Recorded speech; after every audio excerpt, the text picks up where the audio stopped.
Hello and welcome to your guide to the Year 9 virtual options process. My name is Mrs. Elliott and I'm the Deputy Head Teacher for the curriculum. Over the next few slides, I'll be walking you through the process of deciding which subjects to choose for your GCSEs. Before I start, I want to highlight some key dates for your diary. Firstly, you have Year 9 Parents' Evening. If you haven't already booked your appointments, I urge you to do so, as this is your opportunity to talk to your subject leaders about whether their subject is right for you and for you to work out if you'd enjoy it or not. Secondly, we have an options drop-in session. This is not compulsory, and by this date, most of you will have made your decisions and given in your choices sheet. This evening is for those of you who are struggling to make decisions, have specific questions, or want more guidance from either the subject teachers or the careers leader, and that is on site in school. And finally, you have the deadline date for handing in your option choice sheets. It is essential that you meet this deadline either by email or by hand to Mrs. Yarnold via the school office. After this date, I cannot guarantee your choices as the subjects may get full. So today you will have received your options booklet. It looks like this in school. It's also available on the website on this section. So there's the front page, and these are all the subjects that we teach at Key Stage 4. So let's have a look at some of these subjects in more detail. On the left here, you have all your compulsory subjects. English language, literature and maths are all single GCSEs, and combined science is worth 2 GCSEs. You can also choose triple science as one of your options, which would give you a third science qualification as well. Underneath those, you have some non-assessed subjects. Core PE continues as in Key Stage 3. It's a government requirement to keep it into Key Stage 4. And this is also the case with the relevance curriculum, which is what we used to call RSHE or PSHE, and it's taught as part of the tutor programme here. The third non-assessment subject is the IBLP, which will be partly new to you. You'll know some of the elements of this from Key Stage 3, as it includes some RS or religious studies and citizenship requirements.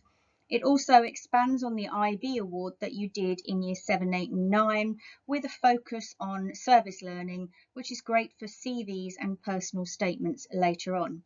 And finally, the IBLP also includes lessons on careers education in order to prepare you for work experience at the end of Year 10 and the world of work in general.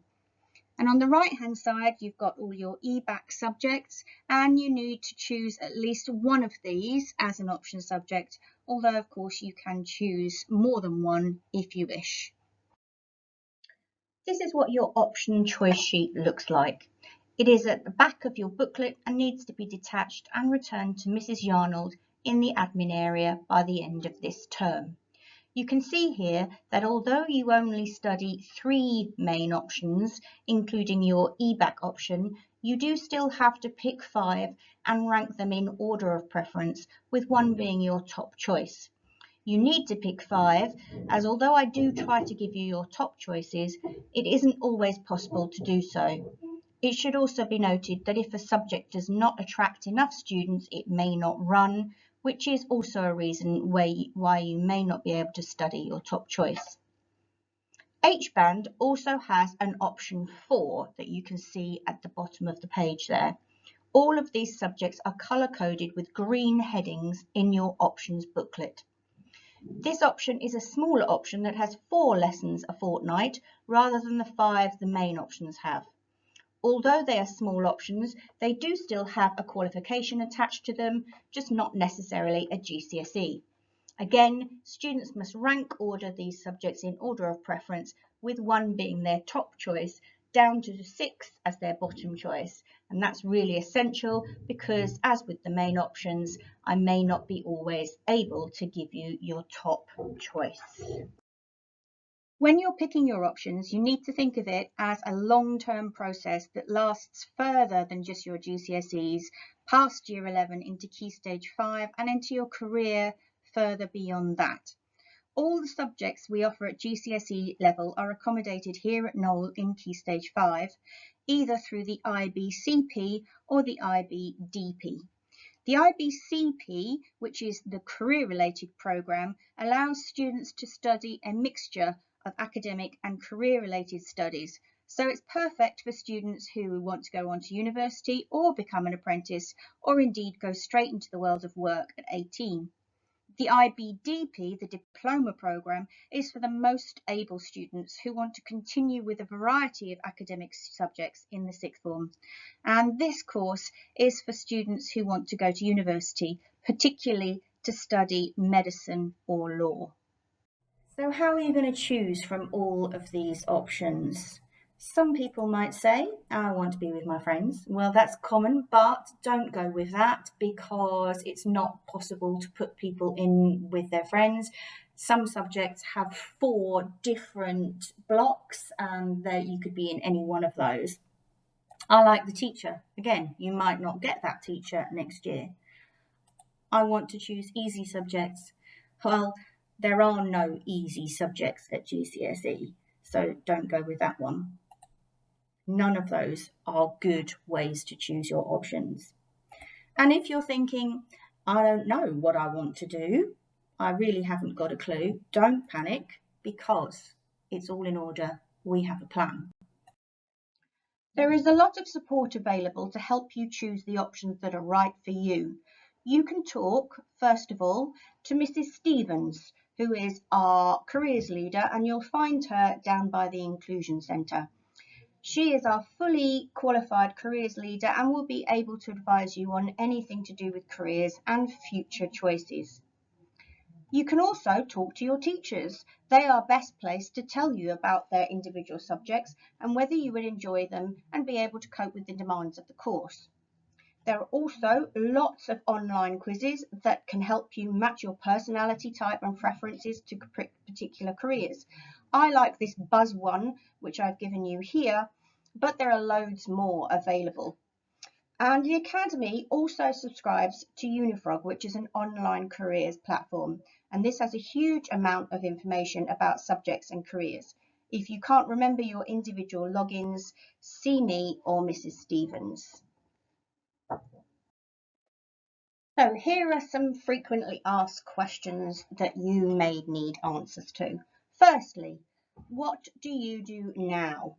Well, watch the videos on the virtual event for each subject, even the ones you think you won't like, because you might be surprised. Talk to your teachers, get some advice, maybe drop in to us on that date if you have any specific questions. Then follow the instructions on the option sheet at the back of your booklet and return to Mrs. Yarnold by Thursday, 30th of March.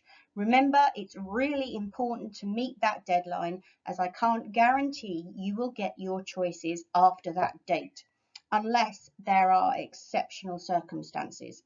And even if you're not in school on that date, you can still take a picture of it on your phone and email it in to Mrs. Yarnold. Do you have to put an option first to definitely get it? No, you don't have to put an option first to definitely get it. We do try to give you your first 3, but your 4th and 5th must be subjects that you would still like to do as well. You don't have to put a subject that is smaller first to get it. Definitely, I do not allocate places on a first come, first served basis. As long as your form is in by the deadline, you won't be penalised. But obviously, after that date, I cannot guarantee anything. And finally, a really common question, what if you choose an option but hate it? There are a lot of new subjects that you can choose here, and it's not unusual for a student to pick a new subject and then realise after a few lessons that it isn't right for them.